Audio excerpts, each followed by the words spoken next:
Imagine for a moment that the gravest threat to humanity doesn't wear the mask of ignorance you've come to expect. It doesn't stumble around drooling nonsense or fail to recognize obvious facts. Instead, it slips quietly into the minds of intelligent, compassionate people and rearranges their convictions so gently they don't even notice they've become complicit in their own undoing. Picture a respected scientist repeating hollow slogans without question.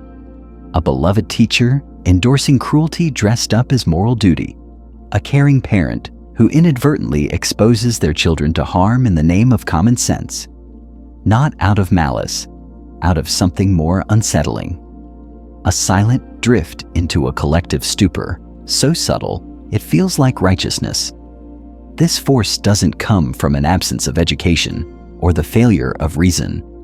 It emerges from our deepest longing to belong, to be safe, to be good in the eyes of our peers. It starts as an innocent agreement, a nod, a shared phrase, an unexamined opinion, and it multiplies like a virus, lodging itself into every corner of society until it seems as natural as breathing. It was precisely this that Dietrich Bonhoeffer, a theologian imprisoned by the Nazis, came to understand in the dim light of a cell where he waited for execution.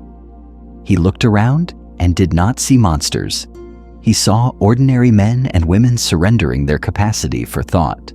He saw evil not just in the fists of the violent, but in the silence and obedience of neighbors who convinced themselves they were simply doing what was right. And what if this is not a story about a distant past?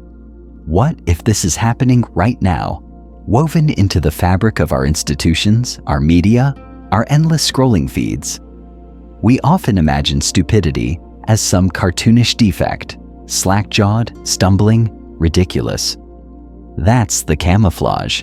The more dangerous form is sophisticated, articulate, even celebrated. It wears a polished face and recites lines it never examined. It doesn't need to hide because it has been declared normal. This kind of collective trance doesn't feel like surrender. It feels like belonging. It doesn't feel like blindness. It feels like certainty. It doesn't announce itself as corruption. It whispers that you are on the side of truth. You see it in the way people repeat the same phrases without a flicker of doubt, how they dismiss questioning as arrogance, how any deviation from the chorus is treated as betrayal. In this way, stupidity is not a personal failing. It's an ecosystem, a perfectly designed mechanism that keeps people compliant, predictable, and harmless to those who profit most from their submission. And the brilliance of this mechanism is that it convinces everyone they are thinking freely. A population that confuses opinion with thought is the easiest to control. They can be roused to outrage, moved to tears, made to vote, to consume, to attack, all without ever pausing to ask where those impulses began. And the system doesn't care if you call it democracy, or tyranny, or capitalism. It only cares that you stay in your lane, outraged at the approved villains, repeating the approved truths. Bonhoeffer watched as well-educated citizens, professors, and doctors became willing participants in atrocities. They weren't inherently cruel. They simply stopped questioning. They followed instructions. They believed the assurances of those in power. They obeyed because thinking, real thinking, felt dangerous and lonely.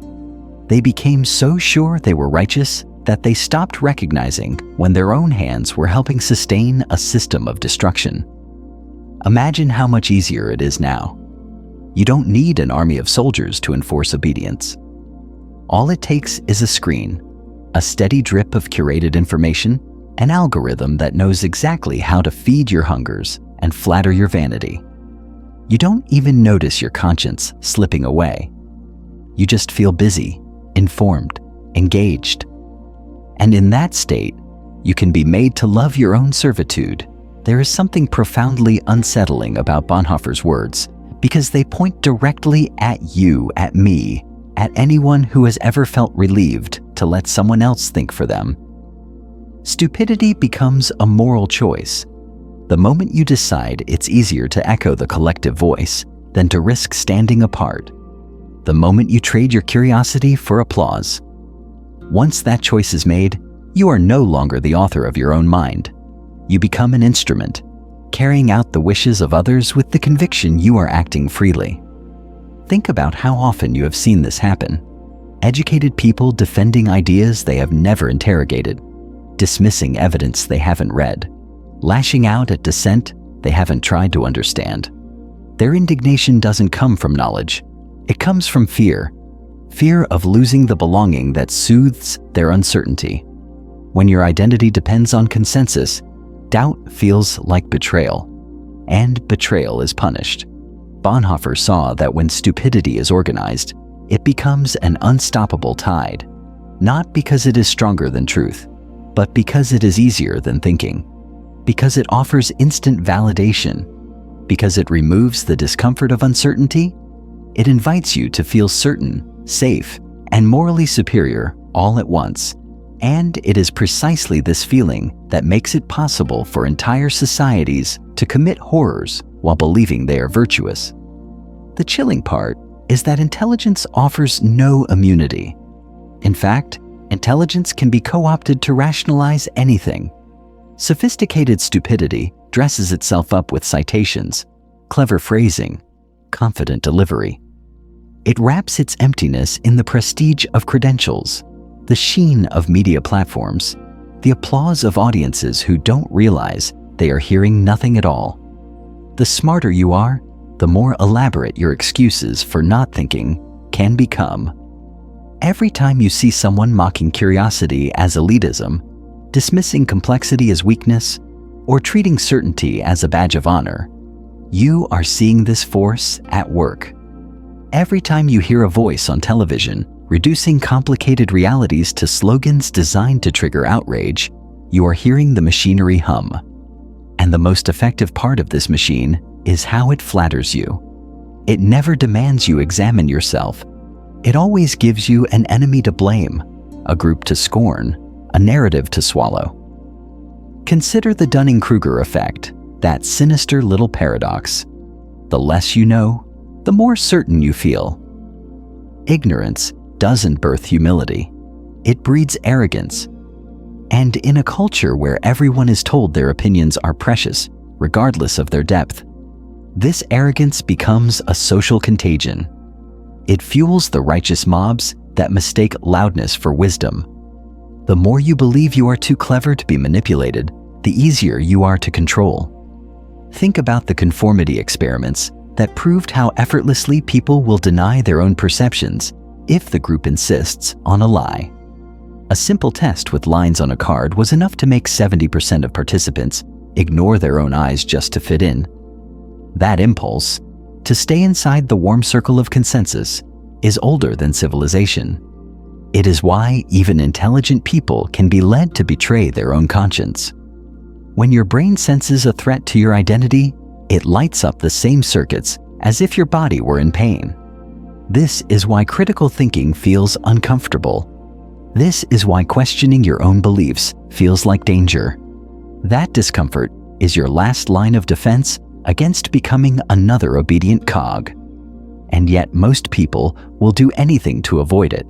They would rather be comfortably wrong than painfully right. Stanley Milgram's experiments revealed how easily ordinary people can be coaxed into cruelty. Just a lab coat and a steady voice of authority, and the majority will keep pressing the button, delivering shocks they know are lethal. They tremble, they sweat, but they obey. Not because they are monsters, because they surrendered the responsibility to think, because obedience feels easier than doubt. And so, they become willing agents of harm while telling themselves they are only following instructions. This is why modern stupidity doesn't look like ignorance. It looks like righteous certainty. It doesn't advertise itself as evil. It disguises itself as moral clarity. And it has never been easier to manufacture. The algorithms know exactly what makes you click, what makes you angry, what makes you feel clever. They are designed to keep you emotionally agitated and intellectually numb. Because the more reactive you are, the more predictable. and the more predictable, the easier to monetize and control. If you feel immune, that's precisely when you are most vulnerable, because the purpose of this system is to keep you too distracted to ask who benefits from your outrage, too entertained to wonder whether your convictions are truly yours, too addicted to the drip of dopamine to ever pause long enough to see the cage you've built around yourself. And yet, the burden of thinking remains yours alone. No one will do it for you. No platform, no institution, no benevolent authority can ever replace the raw, sometimes agonizing work of asking whether your beliefs are worthy of you.